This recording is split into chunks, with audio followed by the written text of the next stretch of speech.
നിങ്ങളൊരു വീട് വാങ്ങാൻ പ്ലാൻ ചെയ്യുന്ന ഒരു വ്യക്തിയാണെങ്കിൽ ഈ ഒരു വീഡിയോ മുഴുവനായി കണ്ടാൽ നിങ്ങളുടെ 90% സംശയങ്ങളും ക്ലിയർ ആവും. അതുപോലെ തന്നെ നിങ്ങളൊരു ഹോം ലോൺ എടുക്കാൻ പ്ലാൻ ചെയ്യുന്നുണ്ടെങ്കിൽ ഒരു പ്രധാനപ്പെട്ട കാര്യം അതിനു മുമ്പ് നിങ്ങൾ മനസ്സിലാക്കേണ്ടതുണ്ട്. കഴിഞ്ഞ 8 മാസത്തിനുള്ളിൽ RBI റെപ്പോ റേറ്റ് ഏകദേശം 1% വരെ കുറച്ചിട്ടുണ്ട്.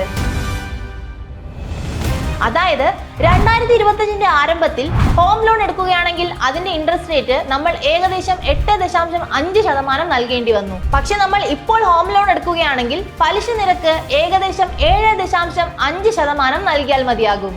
പക്ഷെ നമ്മൾ ഇവിടെ ശ്രദ്ധിക്കേണ്ട ഒരു പ്രധാനപ്പെട്ട ഒരു കാര്യം, RBI റെപ്പോ റേറ്റ് കുറച്ചെങ്കിലും ഇവിടുത്തെ പല ബാങ്കുകളും ആ ഒരു ആനുകൂല്യം സാധാരണ ജനങ്ങൾക്ക് നൽകുന്നില്ല. അത് മനസ്സിലാക്കിയത് കൊണ്ടാണ് ഇന്ന് ഈ ഒരു വീഡിയോ ചെയ്യാമെന്ന് ഞാൻ തീരുമാനിച്ചത്. ഇപ്പോൾ ഏത് ബാങ്കുകളാണ് കുറഞ്ഞ പലിശ നിരക്കിൽ ഹോം ലോൺ നൽകുന്നത്, എങ്ങനെയാണ് അപ്ലൈ ചെയ്യേണ്ടത്, എന്തൊക്കെ മാനദണ്ഡങ്ങളാണുള്ളത് എന്നിങ്ങനെയുള്ള എല്ലാ കാര്യങ്ങളും ഈ ഒരു വീഡിയോ മുഴുവനായി കണ്ടാൽ നിങ്ങൾക്ക് മനസ്സിലാക്കാൻ സാധിക്കും.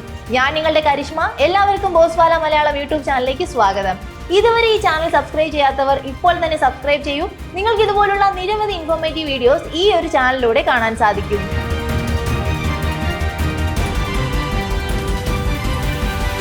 ഹോം ലോൺ എടുക്കാനുള്ള പൂർണ്ണ പ്രോസസ്, നിങ്ങളുടെ ലോൺ എലിജിബിലിറ്റി എത്രയാണ്, നിങ്ങൾക്ക് എത്ര രൂപ വരെ ലോൺ നേടാൻ സാധിക്കും, നിങ്ങൾ എത്ര രൂപയാണ് ആ ഒരു ലോൺ എമൗണ്ടിനായി പലിശയായി നൽകേണ്ടത്, processing charge, documentation charge, tenure charge എന്നിങ്ങനെയുള്ള എല്ലാ കാര്യങ്ങളും വളരെ വ്യക്തമായി നമുക്ക് ഈ വീഡിയോയിലൂടെ മനസ്സിലാക്കാം. ആദ്യം തന്നെ നമുക്ക് എന്താണ് ഹോം ലോൺ എന്ന് മനസ്സിലാക്കാം. വളരെ ലളിതമായി പറയുകയാണെങ്കിൽ ഒരു റെസിഡൻഷ്യൽ പ്രോപ്പർട്ടി വാങ്ങുന്നതിന് നമ്മൾ എടുക്കുന്ന വായ്പയാണ് ഹോം ലോൺ. ഇവിടെ നമ്മൾ ശ്രദ്ധിക്കേണ്ട ഒരു പ്രധാനപ്പെട്ട വാക്കാണ് റെസിഡൻഷ്യൽ പ്രോപ്പർട്ടി. അതായത് നമുക്ക് താമസിക്കാനുള്ള വീടായിരിക്കണം. അതൊരിക്കലും കൊമേഴ്ഷ്യൽ പ്രോപ്പർട്ടി ആകരുത്. അതായത് ഷോപ്പ് തുടങ്ങാനോ അല്ലെങ്കിൽ ഓഫീസ് തുടങ്ങാനുള്ള ബിൽഡിംഗ് ആയി മാറരുത്. നിങ്ങളൊരു കൊമേഴ്ഷ്യൽ പ്രോപ്പർട്ടി നിർമ്മിക്കാനാണ് ഒരു ലോണിന് അപ്ലൈ ചെയ്യുന്നതെങ്കിൽ ആ ഒരു ലോണിനെ നമുക്ക് ഹോം ലോൺ ആയി കണക്കാക്കാൻ സാധിക്കില്ല. റെസിഡൻഷ്യൽ പ്രോപ്പർട്ടി തന്നെ 3 തരത്തിലുണ്ട്. അവ ഏതൊക്കെയാണെന്ന് നമുക്ക് നോക്കാം. ആദ്യത്തേത് ഒരു ഫ്ലാറ്റോ അല്ലെങ്കിൽ ഒരു അപ്പാർട്ട്മെന്റോ വാങ്ങുന്നത്. രണ്ടാമത്തേത് റെഡി ബിൽഡ് ഇൻഡിപെൻഡന്റ് വീട് വാങ്ങുന്നത്. മൂന്നാമത്തെ കാറ്റഗറിയാണ് ഭൂമി വാങ്ങി സ്വന്തമായി വീട് പണിയുന്നത്. ഈ 3 കാറ്റഗറികളും ഹോം ലോൺ കാറ്റഗറിയിൽ തന്നെയാണ് വരുന്നത്. ആദ്യത്തെ 2 കാറ്റഗറിയും നമുക്ക് ഹോം ലോണിൽ ഉൾപ്പെടുത്താവുന്നതാണ്. പക്ഷെ മൂന്നാമത്തെ കാറ്റഗറി നമ്മൾ നോക്കുകയാണെങ്കിൽ അവിടെ നമ്മൾ ഭൂമി വാങ്ങി ഒരു വീട് പണിയാൻ പോവുകയാണ്. അവിടെ ഭൂമി പ്ലസ് നിർമ്മാണം വരുന്നുണ്ട്. അതിനെ നമ്മൾ കൺസ്ട്രക്ഷൻ ലോൺ എന്നാണ് പറയുന്നത്. ഇവിടെ പേരിൽ മാത്രമാണ് വ്യത്യാസം. കൺസ്ട്രക്ഷൻ ലോൺ എടുക്കുകയാണെങ്കിൽ ബാങ്ക് നമുക്ക് മുഴുവൻ തുകയും ഒരുമിച്ച് നൽകില്ല. നിർമ്മാണ പുരോഗതിക്ക് അനുസരിച്ച് സ്റ്റെപ്പ് ബൈ സ്റ്റെപ്പ് ആയാണ് പണം റിലീസ് ചെയ്യുന്നത്. അല്ലാത്ത കാറ്റഗറി നോക്കുകയാണെങ്കിൽ ഏകദേശം എല്ലാം ഒരുപോലെ തന്നെയാണ്. ഇനി നമുക്ക് ഹോം ലോണിന് വേണ്ടിയുള്ള എലിജിബിലിറ്റി എന്താണെന്ന് നോക്കാം. നിങ്ങൾ ഒരു വീട് പണിയാൻ പോകുന്നതിന് മുമ്പ് ആദ്യം തന്നെ അറിഞ്ഞിരിക്കേണ്ടത് അല്ലെങ്കിൽ പ്ലാൻ ചെയ്യേണ്ടത്, ബാങ്ക് എനിക്ക് എത്ര രൂപയാണ് ലോൺ എമൗണ്ട് ആയി നൽകാൻ പോകുന്നത്. അത് ഈ ഒരു 3 കാറ്റഗറിയെ ആശ്രയിച്ചാണ് ഇരിക്കുന്നത്. ആദ്യത്തേത് നിങ്ങളുടെ വാർഷിക വരുമാനം, ആനുവൽ ഇൻകം. ഉദാഹരണത്തിന് നിങ്ങളുടെ വാർഷിക വരുമാനം 10 ലക്ഷം ആണെങ്കിൽ നിങ്ങൾക്ക് 50 ലക്ഷം രൂപ വരെ ഹോം ലോൺ ആയി നേടാൻ സാധിക്കും. നിങ്ങൾക്ക് ഇൻ കേസ് ആ ഒരു ലോൺ എമൗണ്ട് കൂടുതൽ ആവശ്യമുണ്ടെങ്കിൽ നിങ്ങളുടെ ഭാര്യയോ അല്ലെങ്കിൽ ഭർത്താവിനെയോ നിങ്ങളുടെ കോ ആപ്ലിക്കന്റ് ആയി വയ്ക്കാവുന്നതാണ്. അപ്പോൾ നിങ്ങൾക്ക് കൂടുതൽ എമൗണ്ട് ലോൺ ആയി നേടാൻ സാധിക്കും. ഇതിലൂടെ നിങ്ങൾക്ക് ലോൺ എലിജിബിലിറ്റി കൂടും. അതുപോലെ തന്നെ ടാക്സ് ബെനിഫിറ്റ് ഇരട്ടി ആവുകയും ചെയ്യുന്നു. രണ്ടാമത്തെ കാറ്റഗറിയാണ് നിങ്ങളുടെ ക്രെഡിറ്റ് സ്കോർ അല്ലെങ്കിൽ സിബിൽ സ്കോർ. ഇത് എല്ലാവർക്കും അറിയാവുന്ന ഒരു കാര്യമാണ്. എന്നാലും ഞാൻ നിങ്ങൾക്ക് പറഞ്ഞു തരാം. നിങ്ങളുടെ സിബിൽ സ്കോർ 800-ന് മുകളിലാണെങ്കിൽ നിങ്ങൾക്ക് മികച്ച ഓഫറുകൾ നേടാൻ സാധിക്കും. മൂന്നാമത്തെ കാറ്റഗറിയാണ് പ്രോപ്പർട്ടി വാല്യൂ, വീടിന്റെ വില. ഒരു ബാങ്കും നിങ്ങൾ വാങ്ങാൻ പോകുന്ന അല്ലെങ്കിൽ പണിയാൻ പോകുന്ന വീടിന്റെ 100% ലോൺ എമൗണ്ട് ആയി നൽകില്ല. ഇവിടെ ഒരു 3 സ്ലാബ്സ് ഉണ്ട്. അതിനെ അടിസ്ഥാനമാക്കിയാണ് നിങ്ങൾക്ക് ആ ഒരു എമൗണ്ട് നേടാൻ സാധിക്കുന്നത്. നിങ്ങൾ ഒരു 30 ലക്ഷം രൂപ വരെയാണ് ഹോം ലോൺ എടുക്കാൻ പ്ലാൻ ചെയ്യുന്നതെങ്കിൽ അതിന്റെ 90% വരെയാണ് നിങ്ങൾക്ക് ലോൺ ആയി ലഭിക്കുന്നത്. 30 ലക്ഷം രൂപ മുതൽ 75 ലക്ഷം രൂപ വരെയാണ് നിങ്ങൾ ഹോം ലോൺ എടുക്കാൻ പ്ലാൻ ചെയ്യുന്നതെങ്കിൽ അതിന്റെ ഒരു 80% വരെയുള്ള തുകയെ നിങ്ങൾക്ക് നേടാൻ സാധിക്കുകയുള്ളൂ. 75 ലക്ഷം രൂപയ്ക്ക് മുകളിലാണ് നിങ്ങൾ ഹോം ലോണിന് വേണ്ടി അപ്ലൈ ചെയ്യുന്നതെങ്കിൽ നിങ്ങൾക്ക് ആ ഒരു തുകയുടെ 75% വരെ ഹോം ലോൺ ആയി നേടാൻ സാധിക്കുകയുള്ളൂ. അതിനുവേണ്ടി നിങ്ങൾ ആദ്യം തന്നെ ഏതൊരു ബാങ്കിലാണോ നിങ്ങൾ അപ്ലൈ ചെയ്യുന്നത് ആ ഒരു ബാങ്കിന്റെ ഒഫീഷ്യൽ വെബ്സൈറ്റ് ഓപ്പൺ ആക്കി ഹോം ലോൺ എലിജിബിലിറ്റി കാൽക്കുലേറ്റർ ഉപയോഗിച്ച് നിങ്ങൾക്ക് എത്ര രൂപയാണ് നേടാൻ സാധിക്കുന്നതെന്ന് കാൽക്കുലേറ്റ് ചെയ്യുക. ഇനി നമുക്ക് ഹോം ലോണിന് അപ്ലൈ ചെയ്യാനുള്ള പ്രോസസ് എങ്ങനെയാണെന്ന് നോക്കാം. നിങ്ങൾക്ക് എങ്ങനെയുള്ള വീടാണ് വേണ്ടത്, അതിന്റെ വില എത്രയാണ്, ആ ഒരു തുകയ്ക്ക് എത്ര രൂപയാണ് എനിക്ക് ഹോം ലോണായി ലഭിക്കുന്നത്? ഇത്രയും കാര്യങ്ങളെ കുറിച്ച് നിങ്ങൾക്ക് വ്യക്തമായ ഒരു ധാരണ ഉണ്ടാകണം. ഞാൻ ഇപ്പോൾ പറയാൻ പോകുന്ന ഒരു കാര്യമാണ് പലരും എപ്പോഴും മിസ് ചെയ്യുന്ന ഒരു ഫാക്ടർ. വീട് ഫൈനൽ ചെയ്യുന്നതിന് മുമ്പ് ബാങ്കിലേക്ക് പോവുക. അതെ, നമ്മൾ വീട് പണിയാൻ എല്ലാ കാര്യങ്ങളും ഒരുക്കിയതിനു ശേഷം നമ്മൾ ബാങ്കിലേക്ക് പോകുമ്പോൾ അത്രയും തുക നമുക്ക് ലഭിക്കില്ലെന്ന് അറിയുമ്പോൾ നമുക്ക് ആ ഒരു വീട് പണി തന്നെ സ്പോയിൽ ആവുകയാണ് ചെയ്യുന്നത്. അപ്പോൾ വീട് ഫൈനൽ ചെയ്യുന്നതിന് മുമ്പേ തന്നെ നിങ്ങൾ ബാങ്കിൽ പോവുക എന്നത് വളരെ പ്രധാനപ്പെട്ട ഒരു കാര്യമാണ്. ആദ്യം തന്നെ നിങ്ങളുടെ salary slip, form 60, income documents എന്നിവയെല്ലാം എടുത്ത് 2-3 ബാങ്കുകളിൽ പോയി അന്വേഷിക്കുക. എനിക്കൊരു വീട് വെക്കാനുണ്ട്, എന്റെ ഇൻകം ഇത്രയാണ്, അതുപോലെ തന്നെ എന്റെ സിബിൽ സ്കോർ ഇത്രയാണ് എന്നിവ പറഞ്ഞ് എത്ര രൂപയാണ് അവർക്ക് മാക്സിമം ലോൺ എമൗണ്ടായി നൽകാൻ കഴിയുക എന്നത് അന്വേഷിക്കുക. ആ ഒരു ബാങ്ക് നിങ്ങളുടെ ഡോക്യുമെന്റ്സ് എല്ലാം പരിശോധിച്ച് നിങ്ങൾക്ക് റഫായി ഒരു ഐഡിയ നൽകുന്നു. ഉദാഹരണത്തിന് നിങ്ങളുടെ വാർഷിക വരുമാനം 15 ലക്ഷം രൂപയാണെങ്കിൽ ബാങ്ക് ഏകദേശം 75 ലക്ഷം രൂപ മുതൽ 80 ലക്ഷം രൂപ വരെ നിങ്ങൾക്ക് നൽകുമെന്ന് പറയും.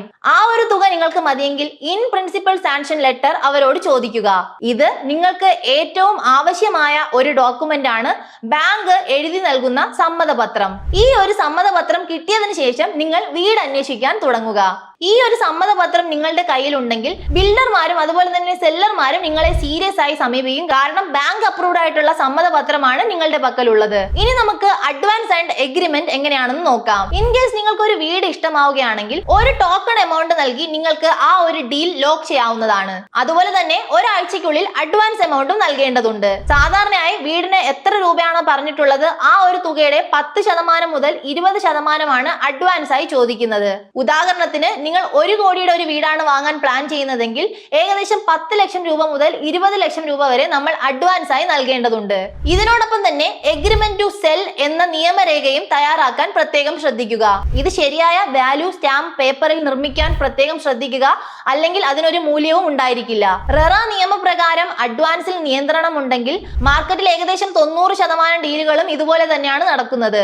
ഇവിടെ ശ്രദ്ധിക്കേണ്ട വളരെ പ്രധാനപ്പെട്ട ഒരു കാര്യം, നിങ്ങൾ അഡ്വാൻസ് എമൗണ്ടായി നൽകുന്ന ആ ഒരു 10% മുതൽ 20% വരെയുള്ള ആ ഒരു തുക നിങ്ങളുടെ സേവിംഗ് അക്കൗണ്ടിൽ നിങ്ങളുടെ സ്വന്തം പണമാണ് നൽകേണ്ടത്. ബാങ്ക് ഒന്നും തന്നെ നൽകുകയില്ല. അടുത്ത പ്രോസസ് ആണ് ബാങ്ക് വെരിഫിക്കേഷൻ ആൻഡ് രജിസ്ട്രേഷൻ. നിങ്ങളുടെ എഗ്രിമെന്റ് കഴിഞ്ഞാൽ ആ ഒരു എഗ്രിമെന്റ് കോപ്പി ബാങ്കിന് നിങ്ങൾ നൽകണം. ഇനി ബാങ്കിന്റെ ജോലിയാണ്.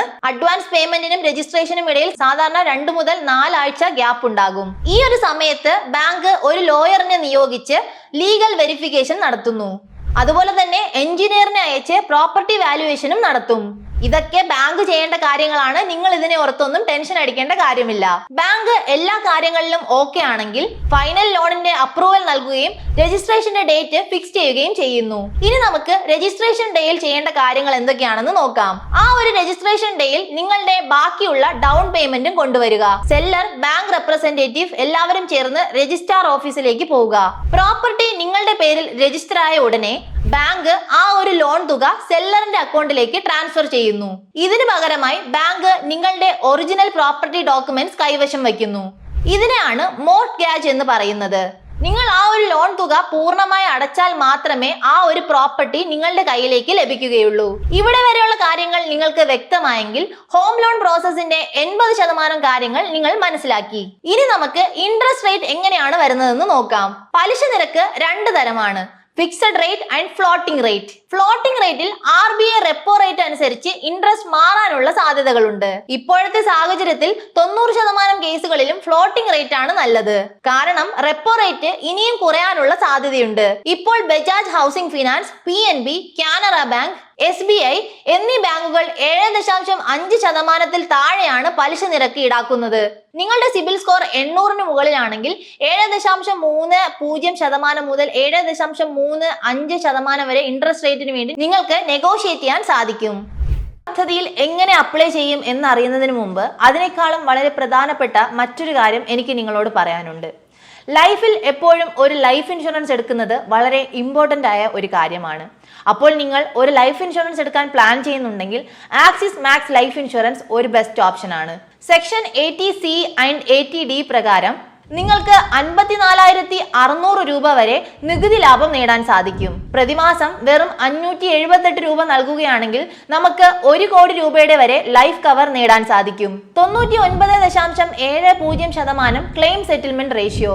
പിന്നെ മറ്റൊരു സവിശേഷത എടുത്തു പറയാൻ സാധിക്കുന്നത് 64 ഗുരുതര രോഗങ്ങൾക്ക് വരെ നമുക്ക് കവറേജ് നേടാൻ സാധിക്കും. അത് മാത്രമല്ല വെറും 3 മണിക്കൂറിനുള്ളിൽ ക്ലെയിം സെറ്റിൽമെന്റും നേടാൻ സാധിക്കും. അതുപോലെ തന്നെ ആദ്യ വർഷ പ്രീമിയത്തിൽ 15% ഡിസ്കൗണ്ടും നേടാൻ സാധിക്കും. അപ്പോൾ നിങ്ങൾ ഒരു ലൈഫ് ഇൻഷുറൻസ് എടുക്കാൻ പ്ലാൻ ചെയ്യുന്നുണ്ടെങ്കിൽ ആക്സിസ് മാക്സ് ലൈഫ് ഇൻഷുറൻസ് ഒരു ബെസ്റ്റ് ഓപ്ഷൻ ആണ്. അപ്പോൾ താഴെ ഡിസ്ക്രിപ്ഷനിൽ ഞാൻ ഒരു ലിങ്ക് നൽകിയിട്ടുണ്ട്. ആ ഒരു ലിങ്ക് ക്ലിക്ക് ചെയ്ത് നിങ്ങൾക്ക് ഈ ഒരു ലൈഫ് ഇൻഷുറൻസ് നേടാവുന്നതാണ്. നമുക്കിനി വീഡിയോയിലേക്ക് കടക്കാം. ഇനി അതർ ചാർജസ്, മറ്റു ചാർജുകൾ എന്തൊക്കെയാണെന്ന് നോക്കാം. പ്രോസസിംഗ് ഫീസ്, ലീഗൽ ചാർജസ് എന്നിങ്ങനെയുള്ള ചാർജുകളും ബാങ്കുകൾ ഈടാക്കാറുണ്ട്. ഇവയെല്ലാം നിങ്ങൾക്ക് നെഗോഷിയേറ്റ് ചെയ്യാനും സാധിക്കും. ഐഡിയലി ഇവയെല്ലാം സീറോ ആക്കാൻ നിങ്ങൾ ശ്രമിക്കുക. ചില ബാങ്കുകൾ നിങ്ങളെ ടേം ഇൻഷുറൻസ് എടുക്കാൻ നിർബന്ധിക്കും. നിങ്ങൾക്ക് ഓൾറെഡി ഒരു ടേം ഇൻഷുറൻസ് ഉണ്ടെങ്കിൽ പുതിയ ഒരു ടേം ഇൻഷുറൻസ് എടുക്കേണ്ട ആവശ്യമില്ല. ഇനി നമുക്ക് സിംഗിൾ വെർസസ് ജോയിന്റ് ലോൺ എന്താണെന്ന് നോക്കാം. ജോയിന്റ് ലോൺ എടുക്കുന്നതാണ് എപ്പോഴും നല്ലത്. കാരണം 1 മുതൽ 2% വരെ രജിസ്ട്രേഷൻ ബെനിഫിറ്റ് നമുക്ക് നേടാൻ സാധിക്കും. അതുപോലെ തന്നെ ഇരുവർക്കും ടാക്സ് ബെനിഫിറ്റ് ക്ലെയിം ചെയ്യാം. അപ്പോൾ ഈ ഒരു വീഡിയോയിലൂടെ എങ്ങനെയാണ് ഹോം ലോണിന് അപ്ലൈ ചെയ്യുന്നത്, ആർക്കൊക്കെയാണ് അപ്ലൈ ചെയ്യാൻ സാധിക്കുന്നത്, എത്ര ഇൻട്രസ്റ്റ് റേറ്റിലാണ് നമുക്ക് നേടാൻ സാധിക്കുന്നത്, എന്തൊക്കെ ചാർജ് ഒക്കെയാണ് നൽകേണ്ടത്, ഏതൊക്കെ ബാങ്കിലാണ് നമുക്ക് ഇൻട്രസ്റ്റ് റേറ്റ് കുറച്ച് കിട്ടുന്നത് എന്നിങ്ങനെയുള്ള എല്ലാ കാര്യങ്ങളും വളരെ വ്യക്തമായി നിങ്ങൾക്ക് മനസ്സിലായെന്ന് ഞാൻ കരുതുന്നു.